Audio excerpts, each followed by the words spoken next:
Good morning, everybody. Orange J here with my first ever Echoes of Mana video, and I just finished watching the first global live stream for Echoes of Mana. The developers got on stream, the community team was on screen a little bit, and we learned some info about a game that, although I've been excited for since it was announced, information has been pretty sparse. There's this trailer looping behind me in the background that I've watched several times. You guys have all probably seen that if you're interested in the game. There is some footage out there from some YouTubers who were in the beta, but I want info, right? Like, tell me about the game, and we did learn some stuff tonight.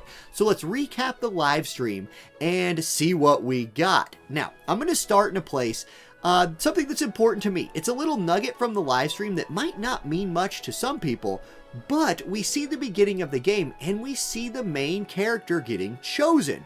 Now look, you're playing as the same character either way, but you get to choose male or female. Now for me, I prefer to play my video games with a male protagonist. It just really helps me get into the mood, right? I feel like maybe that is kind of me. My imagination can go a little bit more wild, and especially for a game from the Of Mana series that I played when I was a kid, I was really like that as a kid. So getting to pick a male main character is great for me, and I'm assuming that there's some female gamers out there who would like to pick a female main character, and it's just a cool little thing that they showed off. Like, is it game breaking? Is it game changing? Absolutely not.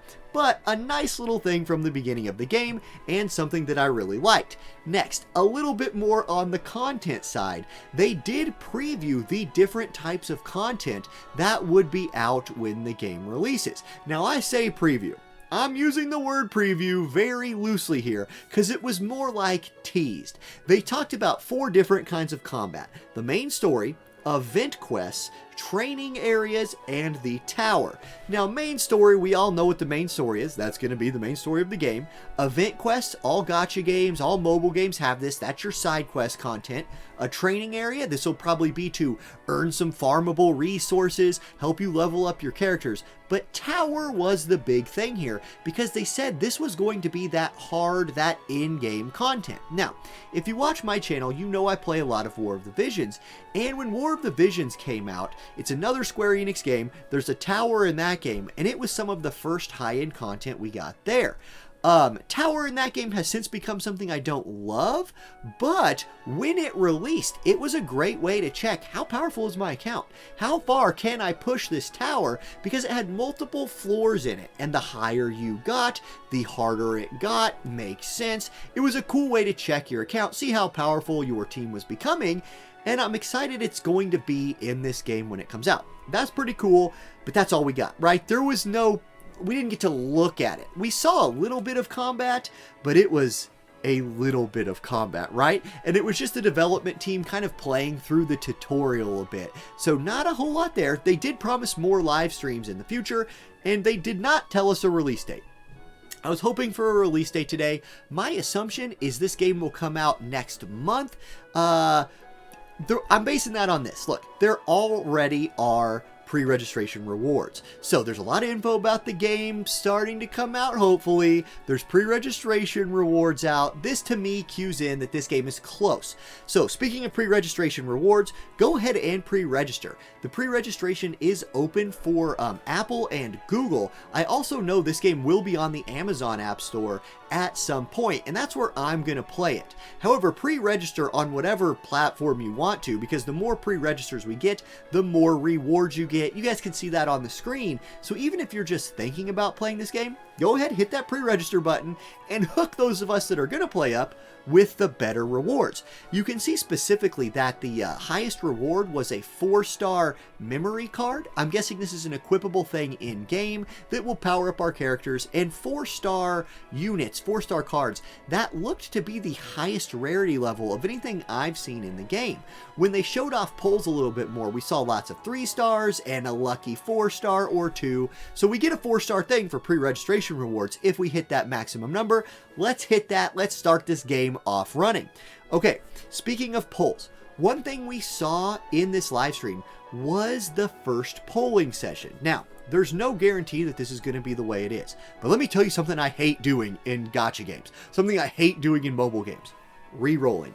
Man, oh man, do I hate doing re-roll marathons in my gacha games. I much prefer games where your first pulls are just retryable. You pull and you say, I didn't get what I want, I'll just retry. It's kind of a nod from the developers to the player base, being like, look, we know y'all are gonna re-roll, so here, now you don't have to delete your data or uninstall and reinstall the game. Like, just hook us up with our first pulls being retryable. It is a massive quality of life improvement to me personally, because there was a game, I played a game from Square Enix actually, Near Reincarnation.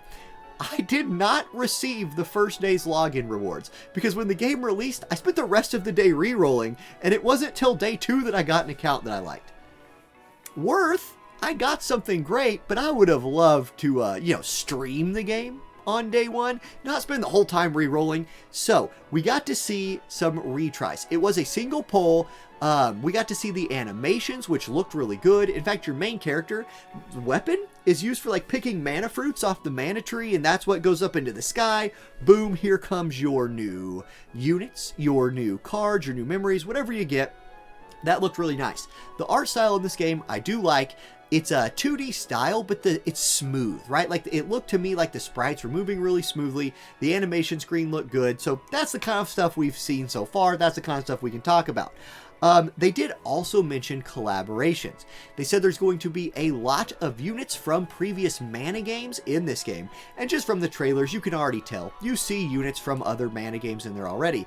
They did say that they would be open to collaborating with other Square Enix titles. They actually asked chat at one point to type out what collaborations they'd like to see, and if you watch my channel, I bet you know I hit them with Legend of Dragoon.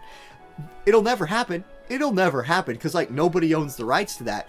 But, man, I'll tell you what, developers of any game out there, you put Legend of Dragoon in a video game, I'm playing that game. It's not going to happen, though. So we're probably looking at stuff more along the lines of Final Fantasy titles, Nier, things like that. A collaboration I would shout out seriously for this game would be like Final Fantasy IX.